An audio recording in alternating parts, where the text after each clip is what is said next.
বিসমিল্লাহির রহমানির রহিম। এই যে বাংলাদেশের খেজুর চাষিরা যারা খেজুর চাষ করতেছেন তাদের উদ্দেশ্যে বলছি। এই দেখেন, খেজুরলা গাছ থেকে চারাটা এইমাত্র নামাইলাম। এই যে খেজুর, এই যে এর মধ্যে ডাইরেক্ট খেজুর আছে, খেজুরলা গাছ থেকে নামাইলাম। এগুলো অরিজিনাল চারা, মেয়ে গাছ থেকে মেয়ে গাছই হয়।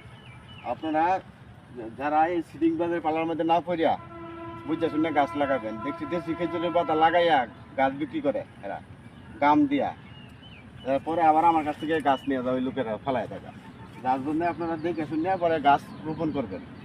আসসালামু আলাইকুম। এখানে চারাগুলি আমি নামাইতেছি, পর্যাপ্ত পরিমাণ শিকড় আছে। আপনার ইচ্ছা করলে গাছগুলি আমার কাছে সংগ্রহ করতে পারেন। আমার কাছে কোনো ফাঁকিবাজি নাই। এইভাবে গাছ দেখা একা কেউ বিক্রি করতে পারবেন না। এই গাছগুলো যেতে হলে পরে বিক্রি করি, আগে কাটিয়ে রাখি, যেতে হলেও দেরি হয়। আপনাকে যদি এখন সাথে সাথে দিয়ে দিই আপনারা হয়তো যাতা করতে পারবেন না, তখন বদনাম হইব। যার জন্য যাতা হলে পরিপূর্ণ হইলে তখন গাছগুলো আমি বিক্রি করি। তারা দেখতে থাকে, পর্যাপ্ত শিকড় আছে, ঠিক আছে।